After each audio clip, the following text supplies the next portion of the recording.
दिनै जोङो नैबे जोंनि थामथि मैहुर थियेटार फेस्टिभेल 2024-25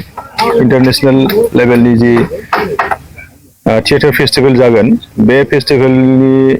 सोमोन्दै बुंफोरथिनो थाखाय बे जोंनि थियेटारसालियाव ज' जादों।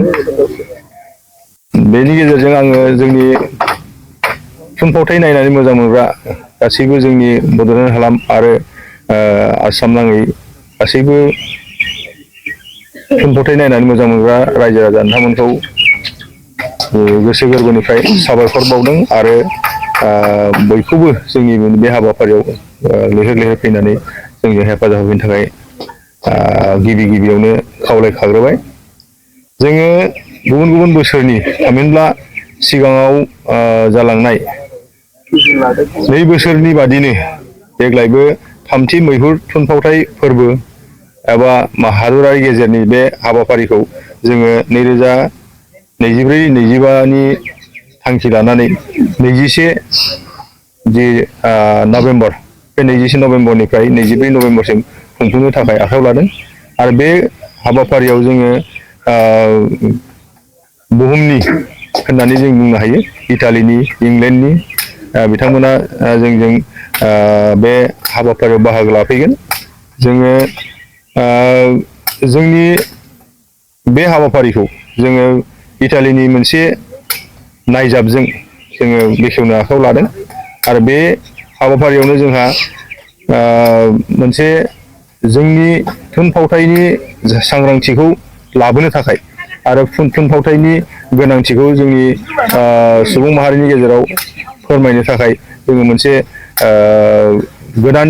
थुनफावथायनि सायाव जों सावरायमेल लादों। बे सावरायमेला जोंहा 22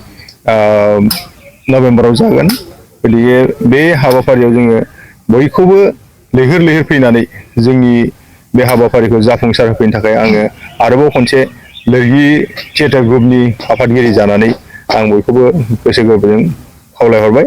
मिजिंथिदों नोंथांमोना जोंनि बे हाबाफारिखौ जाफुंहोनायजों लोगोसे जोंनि हारिमुनि सायाव जि थांखि आरो नोजोरजों हाबा मावनो लादों बे हाबाफोरखौ नोंथांमोना गोसो गोरबोजों हेफाजाब होगोन। मोनसे खुगा लाइसिबो दिहुननो आखायाव लादों। बे जाहैबाय फावथाय रेगा ए ड्रामाटिक फर्स। दा बेखौबो जों बे अपेनिं समावनो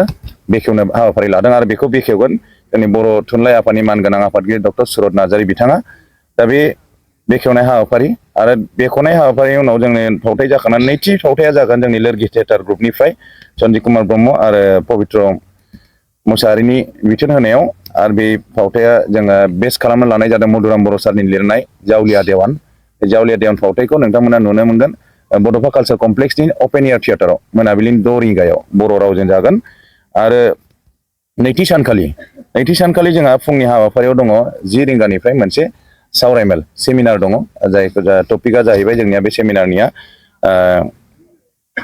मडार्न थियेटार ए डिसकासन गोदान फावथाय मोनसे सावरायनाय। बेवहाय पेपार रिडार महरै बाहागो लाफैगोन छत्तीसगढ़नि इन्दिरा कला संगीत विश्वविद्यालय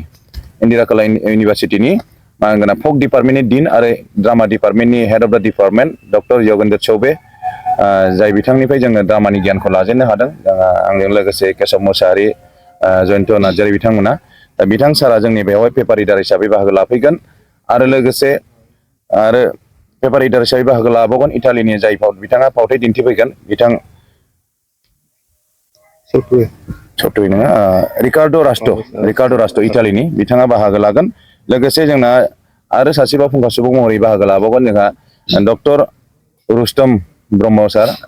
इंलिश डिपार्टमेन्ट बड'लेण्ड इउनिभारसिटिनि हेड अफ द डिपार्टमेन्ट आरो लोगोसे professor doctor Indira Boro' madam Boro' डिपार्टमेन्टनि प्रफेसार मेडाम बिथाङाबो सासे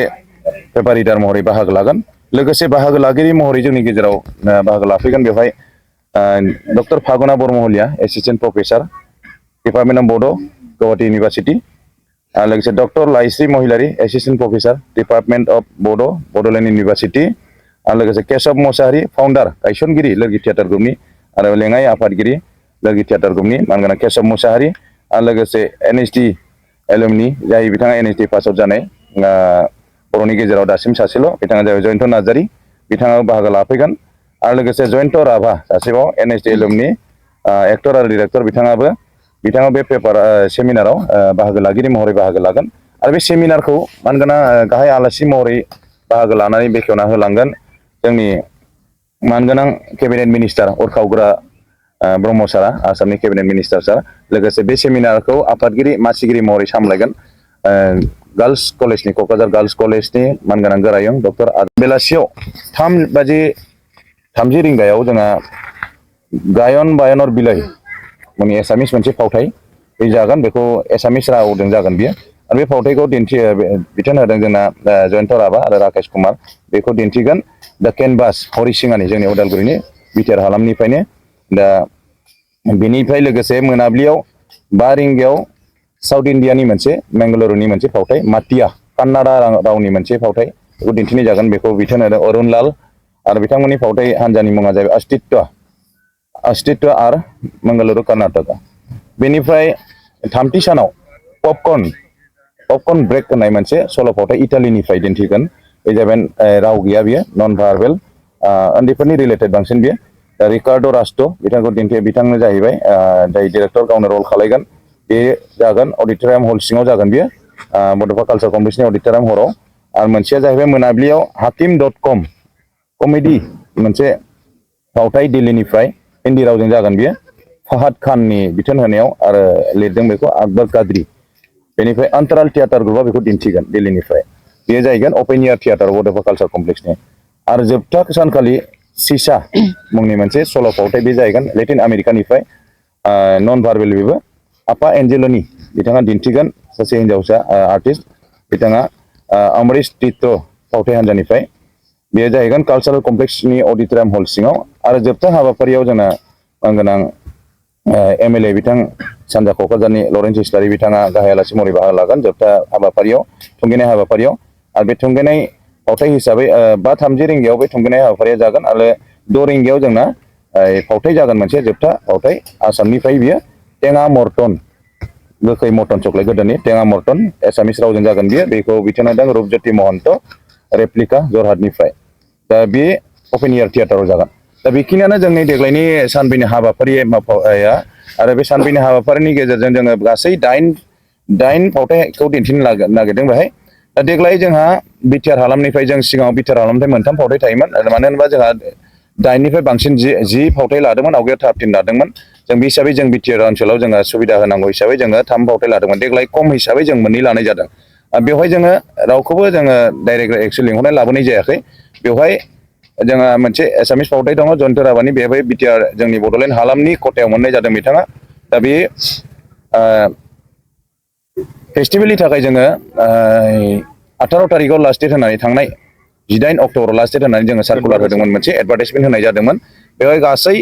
57 प्रप'जाल फैदोंमोन अल इण्डिया आरो इण्डियानि बायरानिबो माखासे प्रप'जाल फैदोंमोन दा बेवहाय जोङो 9 फावथायखौ जों सायख'ना लानो हानाय जादों बेवहाय जोङो